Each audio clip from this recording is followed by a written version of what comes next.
Everyone welcome to digital GK classes. तो आज जो हम मूल्यांकन का हर एक पार्ट को डिस्कस करने वाले हैं, चाहे वो फॉर्मेटिव असेसमेंट हो या फिर सम्मेटिव असेसमेंट हो जिसे योगात्मक मूल्यांकन बोलते हैं, या फिर डायग्नोस्टिक इवैल्यूएशन हो। इसमें आपको मैं बताऊंगी assessment for learning, assessment of learning क्या होता है, सब कुछ डिटेल में दिखाऊंगी और समझाऊंगी भी। देखिए सीटेट में जो है इससे क्वेश्चन ना आए ऐसा इम्पॉसिबल है, क्वेश्चन 110% आएगा। और आज इस वीडियो के बाद अगर आपके मन में थोड़ा सा भी कन्फ्यूजन होगा अभी भी, तो वो पूरा क्लियर हो जाएगा। तो पूरा वीडियो देखिएगा, इससे आपको सीटेट में ही नहीं आगे जो भी भर्ती परीक्षा होगी उसमें भी काफ़ी इंपॉर्टेंट टॉपिक है।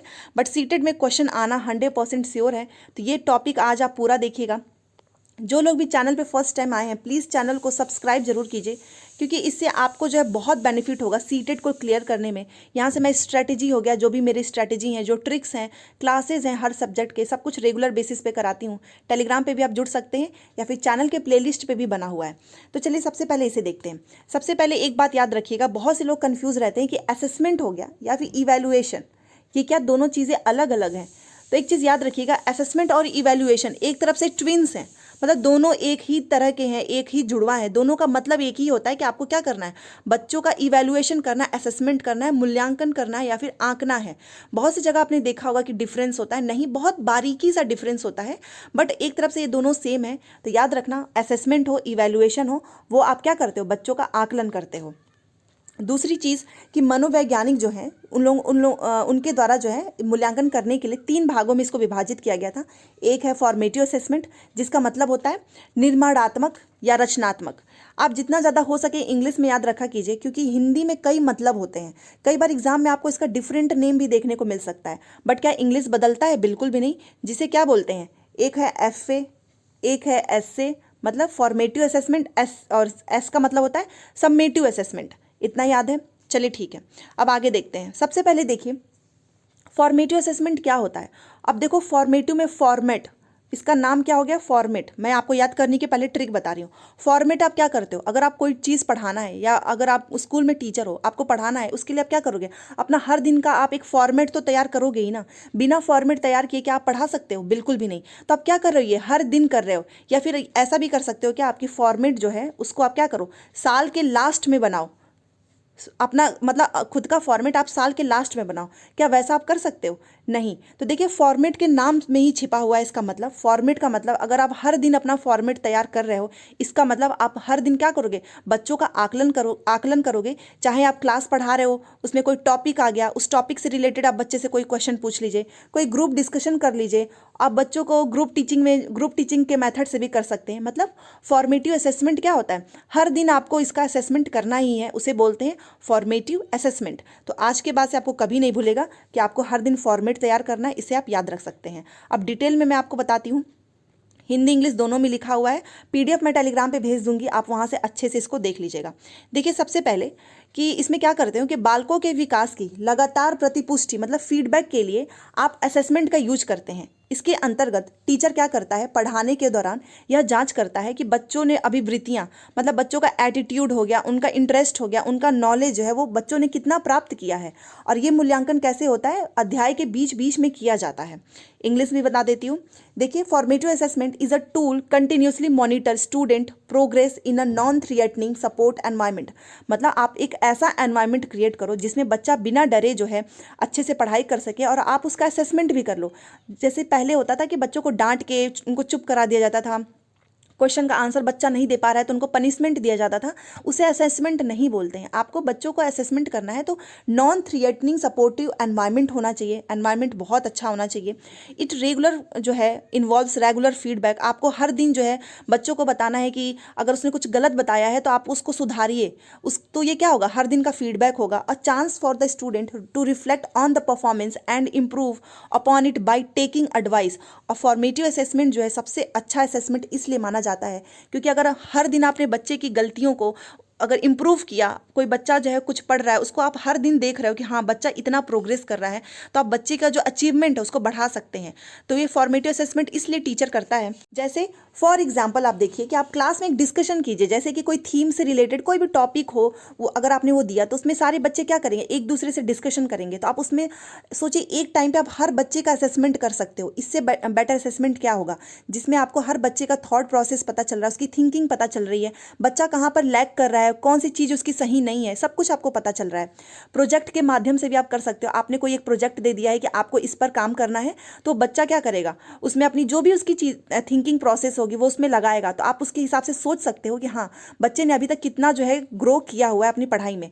ग्रुप टीचिंग भी वही होता है। ऑब्जर्वेशन मतलब आपने कोई काम दे दिया, या फिर आर्ट से रिलेटेड कला आप पढ़ा रहे हो, उसमें आपने बच्चों को दे दिया कि ये जो है ये पिक्चर ड्रॉ करो, तो उससे क्या करोगे, आप बच्चों को ऑब्जर्व करोगे कि बच्चा कौन से कलर का कैसे यूज कर रहा है। वो डायग्राम को बनाने के लिए पेंसिल कब जो भी इंस्ट्रूमेंट होते हैं, मान लीजिए पेंसिल हो गया, स्केल हो गया, रूलर हो गया, उसका कैसे यूज कर रहा है, आप कितना अच्छा तरीका होगा उसको ऑब्जर्व करने का।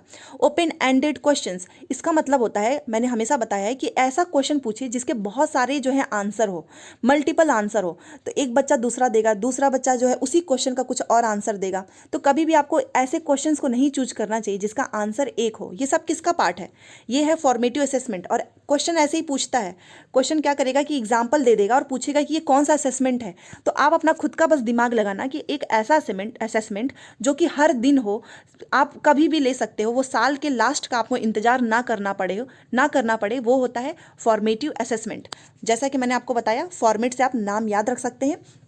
ये जो है लगातार असेसमेंट किया जाता है, कभी भी कर सकते हो। क्लास में पढ़ा रहे हो, क्वेश्चन पूछ रहे हो, बच्चा पढ़ रहा है, या फिर आप कोई चैप्टर पढ़ा रहे हो, आपने कोई ग्रुप जो है ग्रुप मैंने बताया ग्रुप डिस्कशन कर रहे हो, मतलब कभी भी कर सकते हो। ये बहुत अच्छा असेसमेंट होता है, बस अपने दिमाग में रखना FA, और इसी को बोलते हैं असेसमेंट फॉर लर्निंग।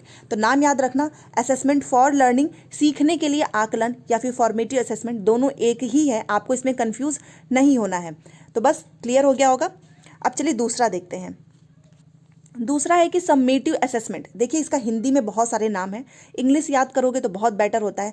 योगात्मक बोलते हैं, संकल्पनात्मक बोलते हैं, अंतिम मूल्यांकन भी बोलते हैं इसको, संकलनात्मक भी बोलते हैं। बट एक नाम इंग्लिश में फिक्स रहता, कभी भी बदलता नहीं है। अब ये देखिए सम्मेटिव, मैं आपको इसको याद कराती हूँ। मान लीजिए सम्मेटिव में क्या आ गया, सम। आप कोई भी चीज़ आप खरीदने जाते हो तो क्या करते हो, पैसा आधा आधा लेकर जाते हो या पूरा लेकर जाते हो, पूरा ही लेकर जाओगे, या फिर आप उसको पहले इकट्ठा करते हो, लास्ट में क्या करते हो, पूरा पेमेंट कर देते हो। चाहे आपको स्कूटी खरीदनी हो, बाइक खरीदनी हो, तो एक ही बार क्या कर दिया आपने, पेमेंट कर दिया, पूरा पैसा जोड़ के।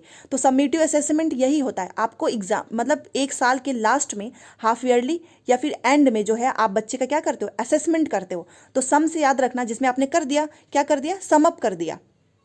बच्चे का पूरा ग्रोथ जो उसने पढ़ाई की है वो सब कुछ आपने क्या किया, सब कुछ जोड़ के आपने बच्चों को लास्ट में, जैसा कि आपने देखा होगा पहले होता था कि आपने लास्ट में बच्चों को A ग्रेड B ग्रेड ऐसे दे दिया। तो ये क्या होता है, ये होता है एग्जाम्पल, आप देख सकते हो ईयरली होता है या फिर हाफ ईयरली, एक साल में और 6 महीने पे ऐसे ही होता है। ये फॉर्मेटिव असेसमेंट की तरह नहीं होता है, जिसमें आप कभी भी जो है बच्चे का असेसमेंट कर सकते हो।